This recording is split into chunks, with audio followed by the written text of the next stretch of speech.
I like the way you work it. No digging. Hello and welcome to the BaseNZ.com Gear Guide. You're here with me, Luke. And Jace. And we're here today to talk to you about how to buy skis.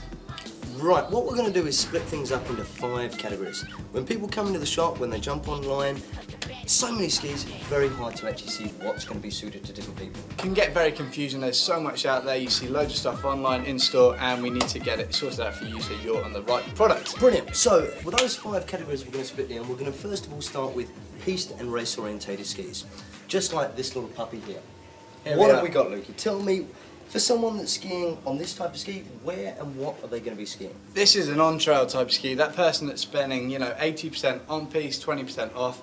You want something not too wide in the waist, quick edge to edge, nice and nimble, and you can still see here, you've got some tips here that if you do want to go off-trail, you're still going to bash through some of the crud, but it's definitely more of an on-trail orientated ski. Absolutely brilliant. Next category we're going to talk about is a 50-50 all-mountain ski. A lot of people come in asking for these. They want something that they can ski on-trail and off-trail, does everything, only need one pair. Absolutely perfect. So this is in a way your one ski quiver, and I suppose it tends to be a little bit wider, not quite as dynamic as a piste orientated ski, but covers everything. But still got lots of shape, right? So when you get it Beautiful. on trail, still got the shape, put some really nice calves in, and yeah, does everything you want. Great. Next stage, let's talk about parkour. Oh, you see that? There you got it. That parkour orientated skis that we're talking about, sometimes a little quick from edge to edge, a little bit nimble. So, Lukey, tell me a little bit about park skis, why we want something like this. Okay. Who wants this? Who wants this? Type of person, 80% of the time in the park, and they also want to ski everywhere. You want to be looking at something like this. A twin tip. A twin tip. Are you saying that goes both ways? Skiing backwards is the way forwards. Nice, All Lukey. right. So you want something nice and lots of memory. Whoa, right? lots Lots of pop. Real Yep. poppy. It's going to be great on rails. It's going to be great on the jumps, and it's going to be a little bit forgiving. Absolutely perfect. So All right. that's our park orientated ski. I suppose the next thing we're looking at is all mountain and a free ride ski, even more than an all mountain. This is where we tend to go a little bit fatter, a little bit wider underfoot. Why at the surface area of the flotation? What you're trying to do is keep on top of the snow. Also, a ski like this, you tend to ski a little bit longer as a free ride ski, as a big mountain ski, because you're charging at higher speeds and you've never knowing what type of conditions are coming up in front of you. An all mountain ski, you're skiing, I suppose, 70% upwards of your time off trail, but you're still playing around on trail, into chutes, on trail, piste conditions. That's us. Nice and easy. It's the type of ski that we tend to ski most of the time. You got it. Next one.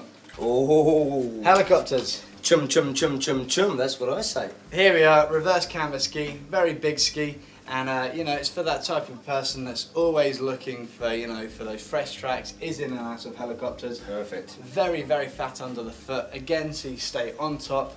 Reverse camber just keeps those tips out of the snow and makes it easier for that person. Brilliant, super adventure skier. You Next got it. stage, women's skis. Now, this little women's ski here, what we have. Women's skis, we're going to split and make things very simple.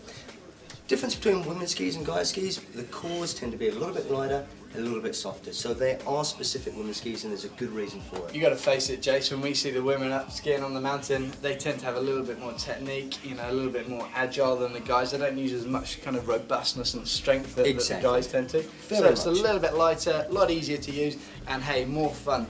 More you ski, more fun. That's the only reason we do it, right? Brilliant, very much so. So that's the 5 categories that we've talked about. The next thing we're going to do is talk about where you ski. Whether it be New Zealand conditions like Ruapehu, down to the snow park, to TC, to Coronet, to Ohau, to lots of clubs. It's a bit of everything, but in addition to overseas stuff. Overskis, yeah, exactly. If you're going to Japan in the summer, or you are going to go to North America, you've got to be really, you've got to tell the salespeople, you've got to really think about what you're going to be doing, your goals and aspirations, and get the right ski that's going to suit those conditions. Very much so, and the reason we say that is if we look on conditions sometimes like Ruapehu, or even after where we haven't had such a big snowstorm, where conditions are firmer, a little bit harder. So we need to make sure that we're looking for the right type of ski to the right type of individual. That's what we've got. You got it. Next thing we're going to look at is a preconception or misconception that people think about. Length of ski. Now, the biggest factor on length of ski picking for someone? Exactly. People always think that they, having set heights of skis that they need to be having, And that's kind of, you know, that's not true. Weight is a lot more important than the size of a ski. So a ski can tell how much you weigh, not how tall you are. You got it. You just have a look here and you can see these skis that we've got here. These are all set for one person, but skiing in different conditions in different terrain. So it's all about, you know, you've got to say where you're skiing, what type of skiing, and the sizes vary completely. Brilliant. So again, someone like myself, if I use this as an example, I'm not the biggest of people, but I would probably ski on a collection of skis in 20 to 25 centimetres. So really from 160 to even my biggest powder ski is a 185. Huge, I know. A lot bigger than you, mate. Just a tad, mate, just a tad.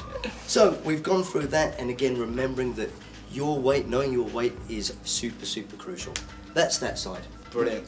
Now, what we've done, we've gone over the whole how-to, what to look for, and again, remember, I suppose this little part, Lukey, I'm going to throw over to you. Do it. Okay, let me throw it over to you, Luke. Okay, you've got to come and see us, you know, ask the questions, call the shop, come and see us, do demos, try before you buy wherever you can do, and yeah, you know, check us out, in-store, online, basenz.com.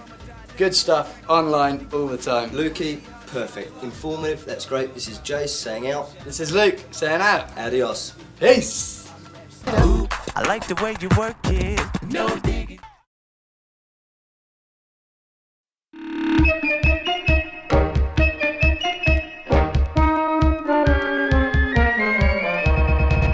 You got the right size skis, Jace? Hey, look what I got. I bought these off Trade Me. They're absolutely wicked. Oh, they're a little bit too long for me. I think they might be a little bit too long, Jace. Do I just need like 5 centimetres shorter? Well, no, it all depends on what type of skiing you're doing. Well, I'm going to be skiing big mountains, so therefore I thought you skied on a super long ski. Well, it's all about the weight, mate. What are you doing with those snow blades? Well, you know, I want a bit of on-piste action. You didn't buy those off Trade Me, did you? I did. Did you not know what length they were? I don't know, they said Jace on the packet. Do you know what, Luke? I think I've got your skis. No. Let me have a little look. Hey. Lukey, this is going to be awesome for me. Good swap. Hey, nice work. Yeah.